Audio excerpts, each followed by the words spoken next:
जैसे ही उस लंबी घनी घास की झाड़ियों में प्रवेश किया, उसके सामने एक बूढ़ी डरावनी औरत दिखी। उसके मुंह पर बुढ़ापे की वजह से झुर्रियां थी, उसके दांत टूटे हुए थे और हाथ में एक बर्तन और कोयता था। वो कोयते से घास को काटकर बर्तन भर रही थी। उसे देखते ही सिद्धार्थ के मुंह से निकला, बाईसा। उस औरत ने मुड़कर सिद्धार्थ की तरफ देखा। उसे देखते ही वो गुस्से में आ गई और सिद्धार्थ की तरफ अपने हाथ में रखा हुआ बर्तन फेंका। सिद्धार्थ ने अपने हाथ से उस बर्तन को सहजता से पकड़ लिया और उन्हें फिर से पूछा, क्या आप ही बाईसा हो? वो बुढ़िया उसके पास तेजी से लंगड़ाते हुए आई और अपने होंठों पर उंगली रखते हुए उससे कहा, आवाज धीमी कर छोरे। कौन से तू? यहां के कारण वास्ते आए से? सिद्धार्थ ने धीमी आवाज में कहा, मेरा नाम सिद्धार्थ है, मैं वीरानगढ़ से ही आया हूं। धन कुंवर बाईसा को ढूंढने निकला हूं। धन कुंवर का नाम सुनते ही बुढ़िया गुस्से से चिल्लाई, अपनी जान प्यारी ना लगती तन्ने तो जहर खा लेता, आग में जल जाता, पानी में डूब मरता, तड़प तड़प के मरण वास्ते यहां क्यों चला आया?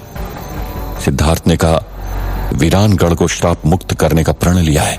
मुझे अपनी मां को भी शैतान के चुंगल से आजाद करवाना है। उसके लिए अगर जान गंवानी ही पड़ जाए तो कोई गम नहीं है। आप चाहे तो मेरी जान ले लीजिए, लेकिन जो काम के लिए आया हूं वो किए बिना मैं यहां से नहीं जाऊंगा बाईसा। ये सुनते ही बुढ़िया हंसने लगी और हंसते हंसते बोली, तो फिर मरने के लिए तैयार हो जा।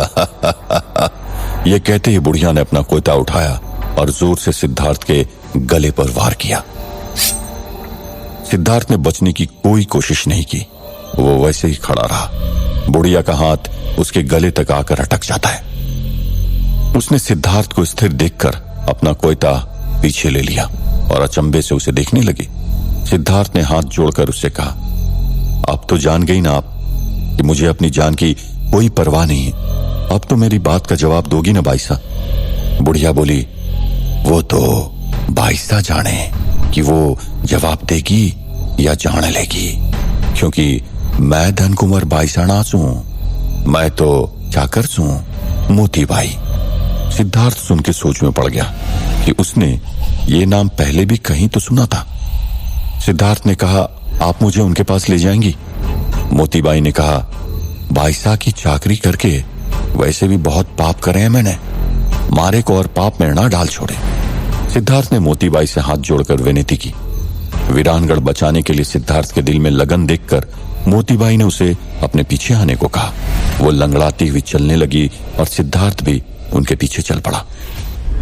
वहां गांव में सरपंच काका का ध्यान भटकते ही गौरी हवेली की तरफ बढ़ी। रात खत्म होने आई थी, आसमान में हल्का सा उजाला भी होने वाला था। गौरी हवेली पहुंची। उसने अपना दुपट्टा निकाला और हवेली के बाहर रखे हुए एक पुतले से बांध दिया और फिर हवेली के अंदर चली गई। हवेली के अंदर जाते ही गौरी ने सिद्धार्थ को पुकारना शुरू किया। गौरी उस हवेली के एक कमरे से दूसरे और दूसरे से तीसरे कमरे से होती हुई उस जौहर वाले कमरे तक पहुंच गई, लेकिन सिद्धार्थ उसे कहीं नहीं मिला। सिद्धार्थ को ढूंढते हुए गौरी उसका नाम पुकारती हुई हवेली के हॉल में आ पहुंची।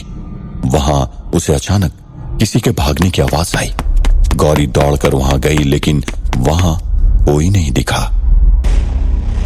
गौरी अब सिद्धार्थ को तलाशती हुई हवेली की दूसरी मंजिल तक पहुंच गई थी, जहां आज तक कोई नहीं गया था। वहां एक बड़ी सी लोहे की जाली थी, जो न जाने कितने सालों से नहीं खोली गई थी। मकड़ी के जालों और धूल मिट्टी से लदी हुई जाली के उस पार क्या था, किसी ने नहीं देखा था। क्योंकि वो जाली बाहर से बंद थी, तो सिद्धार्थ का अंदर होना नामुमकिन था। यही सोचकर गौरी वहां से लौटने लगी और तभी अचानक जाली के पीछे से सिद्धार्थ की आवाज सुनाई दी, गौरी, गौरी मुझे बचाओ।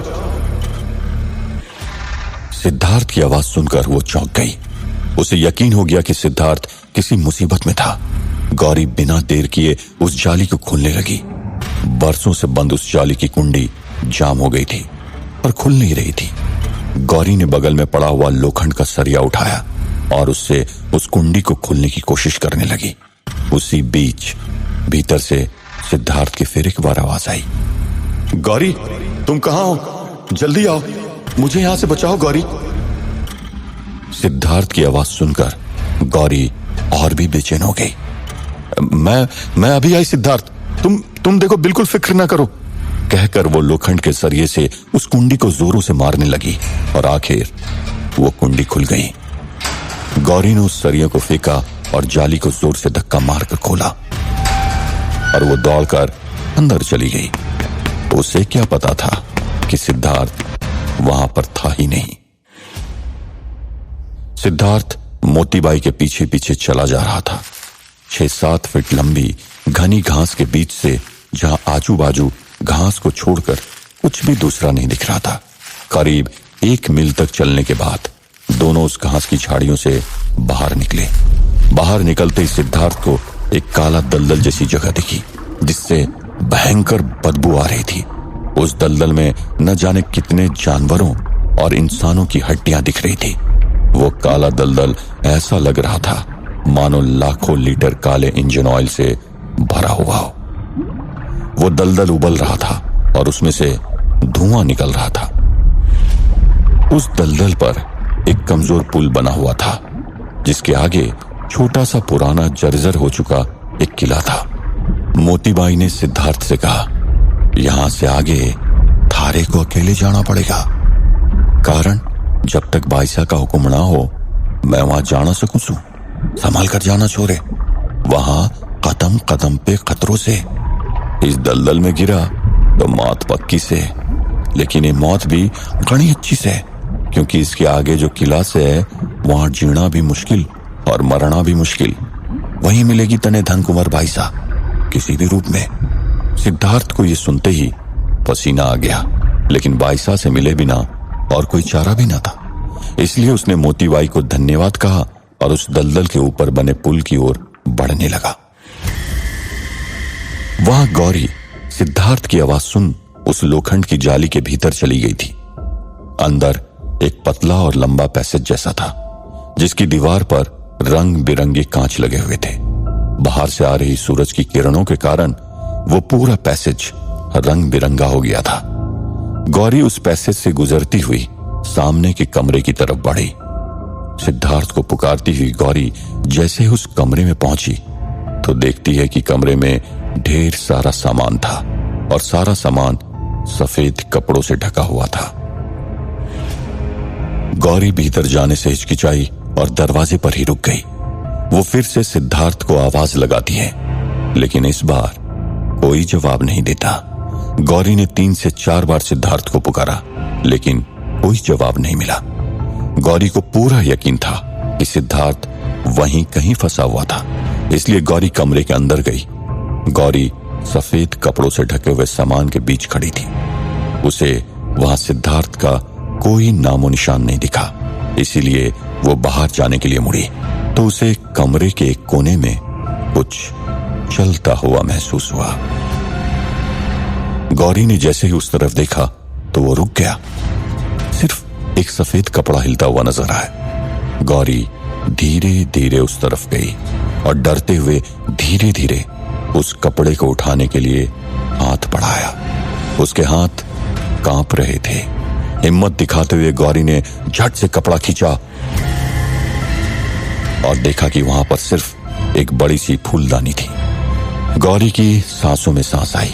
अचानक गौरी के पीछे से कुछ आवाज आई। गौरी ने जैसे ही पीछे मुड़ के देखा तो उसकी सांसें रुक सी गई। उसे दिखा कि कोई इंसान आराम कुर्सी पर बैठकर आगे पीछे झूल रहा था और वो सफेद कपड़े से खुद को ढके हुए था। वहां सिद्धार्थ धीरे धीरे सावधानी से उस पुल पर चढ़ा। वो पुल बहुत कमजोर होने के कारण हिलने लगा। सिद्धार्थ संभल संभल कर पैर रखता गया। बीच रास्ते में उसकी नजर नीचे दलदल में पड़ी और उसने उसमें पड़े हुए कंकाल दिखे, जो शायद उन लोगों के थे जो कभी इस पुल को पार करते हुए उसमें गिर गए थे। सिद्धार्थ को यह देखकर चक्कर सा आ गया, क्योंकि वो पुल जिस तरह से हिल रहा था उसका भी उसमें गिरना काफी मुमकिन लग रहा था। सिद्धार्थ ने अपना ध्यान फिर से अपने कदमों पर केंद्रित किया और संभल संभल कर चलने लगा। वो अब उस पुल को पार करने के काफी करीब था।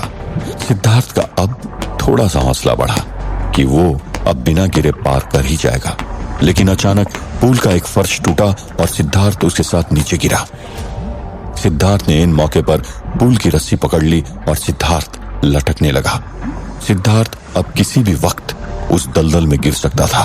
उसका हाथ छूट रहा था और दलदल से निकल रहा गर्म धुआं उसकी पकड़ को और भी कमजोर कर रहा था। उसने अपने पैरों से फिर से ऊपर आने की कोशिश की, लेकिन यह मुमकिन नहीं था। सिद्धार्थ के मन में एक ख्याल आया। वो जोरों से झूलकर आगे की तरफ छलांग लगाए और दलदल के उस पार जाकर पहुंच जाए। इससे उसकी जान को जोखिम था। अगर वो उस पार नहीं पहुंच पाता तो दलदल में गिरते ही उसकी मौत हो जाएगी, लेकिन उसके पास और कोई चारा भी नहीं था। सिद्धार्थ ने वैसा ही किया, जोर से झूलने लगा और आगे की तरफ छलांग लगाई। सिद्धार्थ उस पार जाकर गिरा, लेकिन उसका एक पैर दलदल में गिर गया। सिद्धार्थ ने अपना पैर तुरंत ही बाहर खींचा, लेकिन तब तक उसके जूते ऊपर से पिघल चुके थे। जूतों की वजह से उसके पैर बच गए। सिद्धार्थ ने चैन की सांस ली और उठ खड़ा हुआ। उठते ही उसने उस किले की तरफ अपने कदम बढ़ाए। गौरी ने आराम से कुर्सी पर झूल रहे सफेद कपड़ों से ढके उस आदमी को देखकर कांपते हुए आवाज में पूछा, कौन है वहां? कोई जवाब नहीं आया। गौरी ने अपना चाकू निकाला और धीरे धीरे उस तरफ बढ़ी। वहां पहुंचकर उसने फिर से पूछा, सिद्धार्थ, क्या तुम हो वहां? किसी ने जवाब नहीं दिया। गौरी ने उस कपड़े को अपने हाथों से उठाने की हिम्मत की, लेकिन उससे यह ठीक नहीं लगा। इसलिए उसने अपने चाकू के पीछे के भाग से उस आदमी के सिर पर मारा और वो आदमी गिर गया। और गौरी को पता चला कि वो आराम करने वाला आदमी कोई इंसान नहीं, बल्कि कुर्सी पर रखा सिर्फ एक पुतला था। लेकिन वो हिल कैसे रहा था, ये सोचकर गौरी की रूह कांप गई। गौरी वहां से निकलने के लिए धीरे से मुड़ी तो उसके पीछे की दीवार पर टंगी एक तस्वीर में दिख रहे व्यक्ति की आंखों ने अपनी पुतलियां हिलाई और गौरी की तरफ देखने लगी। इस बात से अनजान गौरी जैसे ही पूरी तरह मुड़ी, उसके एकदम सामने कुछ ही फुट की दूरी पर सफेद कपड़ों में ढका हुआ एक आदमी दिखा। गौरी कुछ प्रतिक्रिया करे उससे पहले वो आदमी चिल्लाकर उसकी तरफ भागा। गौरी वहां से भागी। जैसे ही गौरी भागी, उस कमरे में सफेद कपड़ों से ढका हुआ सारा सामान जैसे इंसान बन उठ खड़ा हुआ और उसने गौरी को चारों तरफ से घेर लिया। क्या गौरी उस भूतिया कमरे से बच पाएगी?